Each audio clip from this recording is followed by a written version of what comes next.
estava envolvido em casos sigilosos de aparições de OVNIs, inclusive de queda desses objetos. Esse outro documento, que é da Central de Inteligência, agência americana, também é importante. Claro. Por quê? Bom, este outro documento... Falta o outro. Tá. Este outro documento mostra também o envolvimento de uma central de informação, como a CIA, que é internacionalmente conhecida e considerada muito séria em termos de investigações de modo geral, e mostra como ela sempre esteve envolvida em estudos sigilosos de OVNIs. Quer dizer, neste caso, também assinado por uma autoridade da CIA, mostra que o governo norte-americano está muito preocupado com esse fenômeno já há muito tempo. Esse outro documento, você também disse que é importante, que tem aqui a rúbrica, ou pelo menos uma referência ao Kissinger, né? Exatamente. O que é? Bom, nós sabemos já há muito tempo que o governo norte-americano, como também o governo soviético, essas duas grandes potências, elas detêm praticamente o controle de todas as informações de aparições de OVNIs que ocorrem nos dois grandes blocos. Os Estados Unidos controlam praticamente as informações que vêm da América do Sul, da América Central e da América do Norte, enquanto que a União Soviética detém mais as informações do bloco oriental. Bom, neste caso, este é um telex oficial do Departamento de Estado dos Estados Unidos, governo dos Estados Unidos, em que, por intermédio da embaixada, o Henry Kissinger solicita ao governo informes sobre um OVNI que teria aparecido no Marrocos. Então isso aqui é apenas para demonstrar que existe uma rede de informações sigilosa que se passa subrepticiamente entre as embaixadas, entre os consulados, entre os governos de todos os países do mundo. Mas vamos aos fatos. Vamos aos fatos. Então vai. Você está aqui por quê? Bom, eu estou aqui porque há 16 anos venho desenvolvendo estudos sobre esses fenômenos, chamados OVNIs ou UFOs, né? Como chamamos aqui no Brasil também. E estou praticamente convicto de que as Forças Armadas de todo o mundo e os governos de todos os países do mundo sempre estiveram criteriosamente envolvidos em investigações avançadíssimas sobre esses objetos, e não de agora, mas desde 1941. Ou seja, antes do caso que nossos colegas mencionaram, de 1947, que teria dado início à chamada Era Moderna dos Discos Voadores. Então vejam bem, isto aqui é um catálogo de um protótipo de uma aeronave discoide, tá? Que foi desenvolvido com o apoio do Departamento de Defesa norte-americano, após 25 anos de estudos sigilosos sobre esses objetos. Esse objeto foi desenvolvido com o apoio de civis, engenheiros civis e também de engenheiros militares. E tudo sugere que esses primeiros protótipos foram baseados em discos voadores que teriam sido capturados por Forças Armadas norte-americanas. Esses objetos estariam sendo guardados na base aérea de Wright-Patterson, nos Estados Unidos, na base aérea de Edwards, na Califórnia. De modo que estudiosos do mundo inteiro, sobretudo em próprios Estados Unidos, têm procurado atuar ou agir legalmente contra o governo norte-americano, exigindo que eles liberem informações concretas sobre se esses objetos existem ou se não existem. Este catálogo é apenas um de outros tantos catálogos, como este aqui, de veículos que vêm sendo desenvolvidos secretamente, chamado, por exemplo, esse caso, um RPV, veículos remotamente pilotados, que, ao que tudo indica, foram também desenvolvidos a partir de avaliações da propulsão de OVNIs.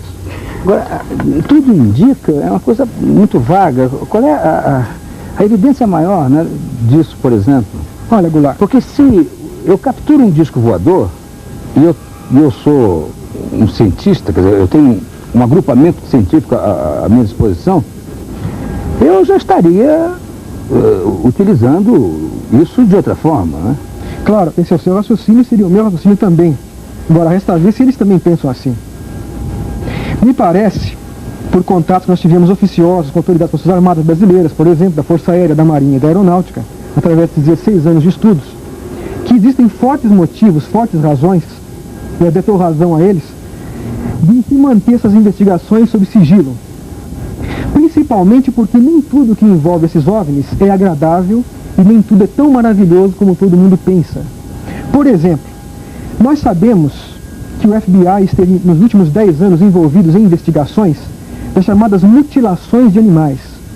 Ou seja, animais aparecem misteriosamente mutilados especialmente nos Estados Unidos e em outras partes do mundo. E o FBI, após 10 anos de investigações, não conseguiu achar um único suspeito, nem um único culpado para nenhuma mutilação. Como assim? O animal pode morrer de Eu vou explicar. peste, de cobra, Eu vou explicar.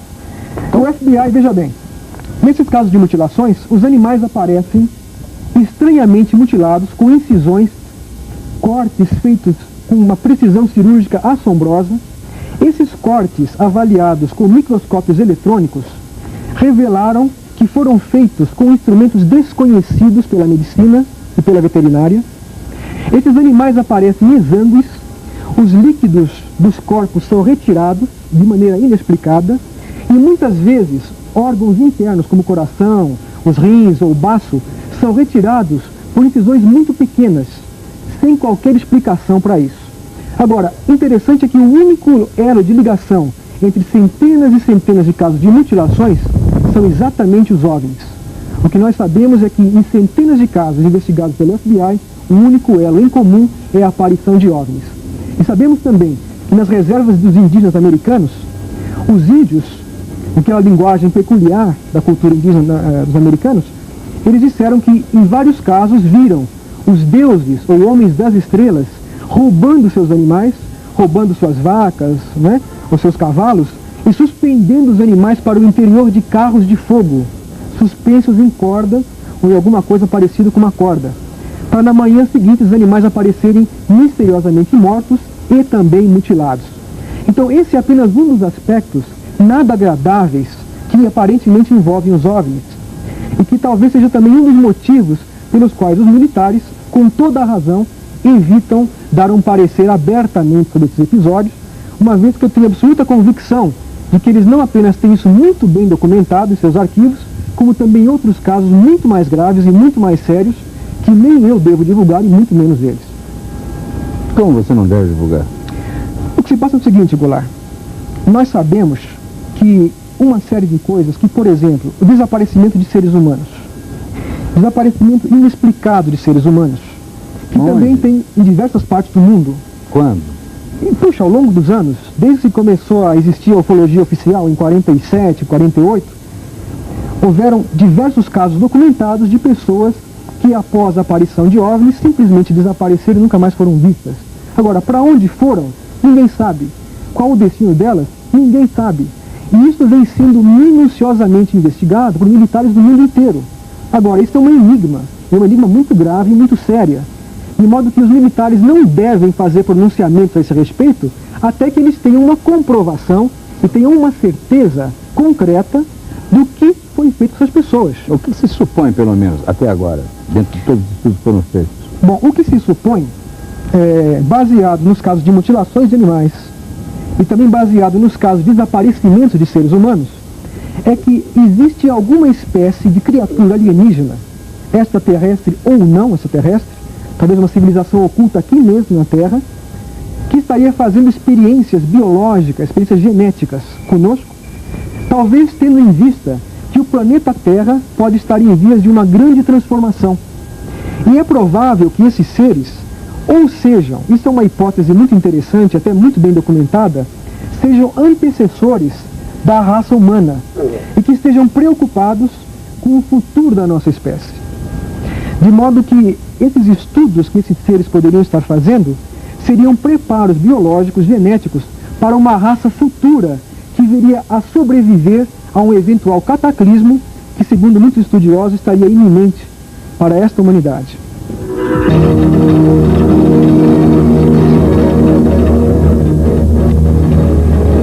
Eu vou encerrar esse programa, mas eu queria uma assinatura final. Então eu proponho que vocês conversem entre vocês sobre as vossas experiências. Eu vou ficar só ouvindo aqui.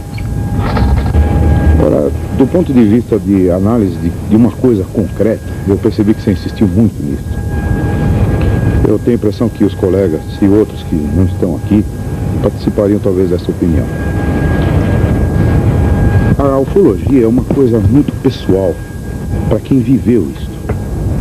Eu estou falando isso porque eu vi algo que me convenceu, embora esteja acostumado com todos os fenômenos astronômicos, meteorológicos, tudo o que eu vi realmente estava fora de... Qual é a sua atividade fora? Eu trabalho na indústria automobilística, trabalho na área de computação, minha formação de curso superior é de matemática, né?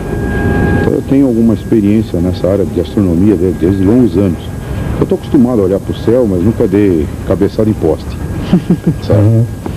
Agora, o que eu queria talvez dividir com eles, eu acho que isso talvez seja uma coisa muito importante. Quem vê, o telespectador que está agora assistindo, poderia ficar na posição que você está, né? Querendo uma coisa assim palpável. De costas. Não dá para ter essa coisa palpável. Isso nos foi negado até hoje. O que nós temos é filmes, fotos e testemunho de pessoas acima de qualquer suspeita, como pilotos de aviação, militares. Inclusive, essas pessoas que foram submetidas a uma série de testes, de ensaios, inclusive hipnose, com regressão mental, e se conclui realmente que eles passaram por experiências realmente estranhas. Isso tudo são provas do fenômeno em si. Fala de um caso. Deixa eu citar um caso. O famoso caso de Barney Beth Hill. Em 1961, estava voltando de uma viagem de férias, lá próximo de Nova York, New Jersey, etc. Naquela área. Eles foram acompanhados por um objeto, esses viram esse objeto descer, e depois, daí para frente, a coisa parece que não tinha tido sequência, olharam para o relógio e perceberam que faltava 2 horas na vida deles, que eles não conseguiram registrar. A coisa parou aí. Foram procurar um especialista, o Dr. Benjamin Steinman, um psicólogo, e esse homem, com muita habilidade, conseguiu trabalhar com eles a nível de hipnose, e entre outras coisas, para encurtar o assunto, os dois estiveram dentro da nave, no solo, não viajaram com isso. E lá dentro foram submetidos uma série de exames, de testes e tudo.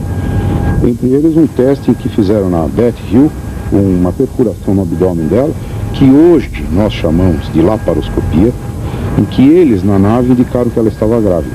Então, havia um processo de gravidez em isso em 40 e... Não, em 61. 61. Mas o ponto mais importante é que ela conseguiu conversar com o comandante desse objeto, e ela viu um mapa estelar na parede. E o comandante perguntou a ela: você entende? Você pode localizar onde nós estamos? A língua provavelmente é uma língua mental, porque ela traduz tudo isso a nível de hipnose. Não se sabe se foi dito em inglês ou se ela compreendia telepaticamente o que ele dizia. Isso ficou meio nublado, né? Mas havia uma compreensão, havia uma comunicação. Então ele perguntou para ela se era possível ela dizer onde nós estávamos naquele mapa. Ela disse que não. Então ele fechou o mapa. Ela falou: não, um momento. Tem pessoas na Terra que conhecem isso. Quis até levar aquilo de volta. Então ele ainda teve, em alguns momentos ele mostrou um mapa com linhas ligando pontos, né, no céu. Era um mapa muito bonito, de efeito tridimensional. Então ele disse que as linhas muito cheias eram linhas de circulação comercial, as linhas cheias mais finas eram linhas de voos normais, né? E as tracejadas eram de exploração, na qual a Terra estava inserida. Mas quando ela revelou esta imagem na hipnose, foi feito um desenho, uma astrônoma americana chamada doutora Marjorie Fish tocou a parada, comprou a briga de testar se aquilo lá que ela viu era verdade. Beth Hill era uma dona de casa comum, como todas as nossas mulheres são, né? E ela conseguiu, com o tempo, depois de muitos anos de muita pesquisa, comprovar que o que ela viu foi real. Aquele mapa era mostrado dentro de um referencial que não era o da Terra, e ela ainda tinha indicado 6 estrelas que não constavam dos nossos catálogos astronômicos. Só foram divulgados muitos anos depois. Isto é uma prova. É uma prova que nós, ufólogos, consideramos um dos casos mais clássicos. E o cara como é que era? Eles eram seres de uma estatura média, não muito baixa nem muito alta, mais para baixo do que alto. Os olhos eram ligeiramente esgazeados, assim, bem puxados, assim. Um caso curioso que ocorreu aqui no estado de São Paulo, Pirassununga, no caso de Tiago Machado, né? Só para dar uma ideia, de repente viram um objeto descendo. A mãe do Tiago viu aquilo, chamou o Tiago olhou, é um paraquedas, não sei o que é isso, vou lá ver perto. Um objeto desceu atrás dos morros, ele saiu correndo no meio do mato e foi até lá. Quando ele conseguiu localizar o objeto, estava pousado. Um objeto talvez de 6 metros de diâmetro, com 3 pés, no solo pousado. O Tiago, quando chegou próximo, um objeto, talvez 10, 12 metros, ficou olhando um objeto diferente. De repente a cúpula em cima abriu e saiu um ser flutuando e desceu até o solo. Na hora ele ficou meio assustado. Ele, sem nenhuma cultura, quando ele viu aquele ser relativamente baixinho, 1,30 m, 1,40 m, ele até imaginou, bom, é pequeno, dá para encarar. E foi se aproximando. E, de repente, esse ser, ele percebendo pelo escafandro que esse ser usava, pela máscara, ele percebeu que tinha os olhos também desse tipo, por causa da Betty Barney Hill, meio esticado e meio oblíquos. Ele ficou meio assustado. Ele puxou um maço de cigarro do bolso, acendeu o cigarro e, na ignorância dele em si do que estava acontecendo, ele não fazia ideia frente ao que ele estava, ele ofereceu o cigarro, jogou o maço de cigarro para o ser. O ser deu um passo para trás, abaixou a mão, aquele maço flutuou numa posição de uns 30 centímetros, grudou na mão do ser, ele encostou na perna, não se sabe se ele enfiou no bolso ou não, porque aparentemente não deu para ver, o maço desapareceu ali. Logo depois, os familiares, mais um para morrer de câncer lá. Os familiares do Tiago foram atrás dele. De repente, aquela multidão toda foram se aproximando. Quando os seres desse objeto perceberam que estava a multidão se aproximando, o ser voltou, sempre de costas para o Tiago, sempre de frente para o Tiago, de costas para a nave, flutuou e entrou na aeronave, nessa nave. O Tiago ainda imaginou de querer entrar nesse objeto. Nesse instante, no alto da cúpula, aparece um ser com uma espécie de uma caixinha na mão com uma ponta e disparou um tiro, aparentemente de luz. É algo parecido com laser, mas não é laser, uma energia desconhecida. Atingiu a coxa direita do Tiago. Ele ficou completamente paralisado. Logo em seguida, a nave levantou o voo, saiu e foi embora. Esse caso, inclusive, foi pesquisado pela Aeronáutica Brasileira, lá de Pirassununga. Uma coisa curiosa, nós sabemos que a energia que envolve todo o disco tem origem eletromagnética, interfere em televisões, interfere em transformadores, faz uma série de efeitos. Houve casos em que o objeto passou e torceu troncos de árvores, sem quebrar, torceu e entortou totalmente. Nós concluímos que quando o Tiago imaginou se aproximar do objeto, talvez eles tenham disparado para proteger a integridade dele. Porque se ele se aproximasse muito na hora da nave sair, seria totalmente destruído ou queimado em função desse campo. É uma conclusão que nós tiramos do caso. Nesse contexto todo, eu acho que é muito importante se mencionar as experiências dos astronautas e dos cosmonautas soviéticos. É muito importante porque eles são pessoas muito bem treinadas, são tecnicamente qualificadas, e a gente sempre dá muito valor aos relatos dos astronautas e dos cosmonautas. Especialmente a um relato feito por um homem que é uma autoridade mundial em astronáutica, que é Maurice Chatelain, é um matemático, colega do Ademar Gente de Mello.